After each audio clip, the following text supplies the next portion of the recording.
Christophe de Chavannes était aux côtés de Léa Salamé dans le numéro inédit de Quelle époque, diffusé samedi 11 mars sur France 2.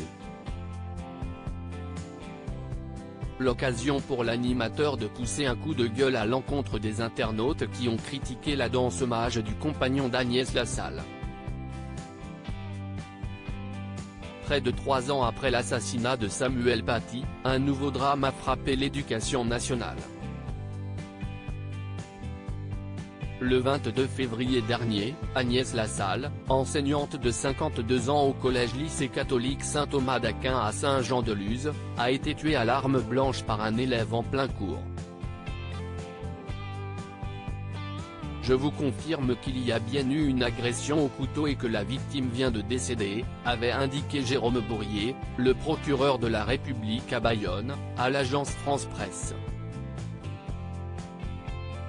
Plus d'une semaine après son décès, les obsèques d'Agnès Lassalle ont eu lieu le vendredi 3 mars. Son compagnon, avec qui elle partageait la passion de la danse, lui a rendu un émouvant hommage en dansant près de son cercueil. Des images poignantes qui ont bouleversé des millions de Français, dont Christophe de Chavannes. L'acolyte de Léa Salamé n'a d'ailleurs pas mâché ses mots face aux internautes qui ont critiqué ce tendre geste. Et il y a quand même quelques trous du CL.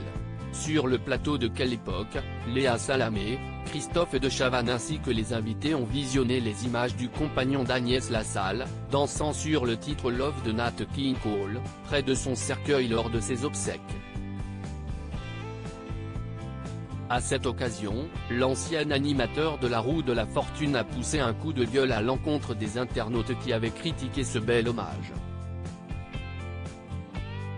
C'est tellement touchant, c'est tellement beau, a-t-il déclaré dans un premier temps avant d'ajouter, et il y a quand même quelques trous du CL sur les réseaux sociaux qui ont trouvé le temps, les moyens et les doigts pour écrire que c'était un scandale de danser devant un cercueil, etc. Cet homme est seul, c'est le mari, il rend hommage à sa femme qui adorait la danse.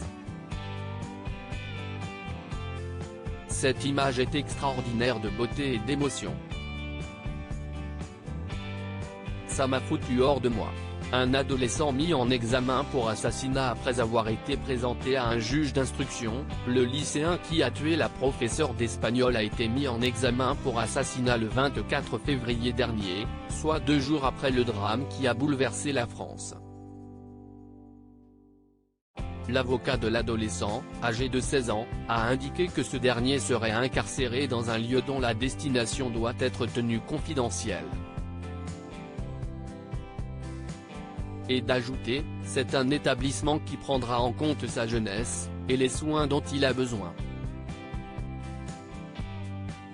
Nous parlons d'un jeune inconnu des radars judiciaires et éducatifs, qui est soudainement passé à l'acte, au prix de motivations personnelles que je m'interdis de mettre sur la place publique, mais qui ont besoin d'être sondés, appréciés, testés par des psychiatres. Article écrit en collaboration avec 6 médias à lire aussi. Vous êtes complètement assisté, Christophe de Chavannes remet François Hollande en place pendant l'enregistrement de leur interview.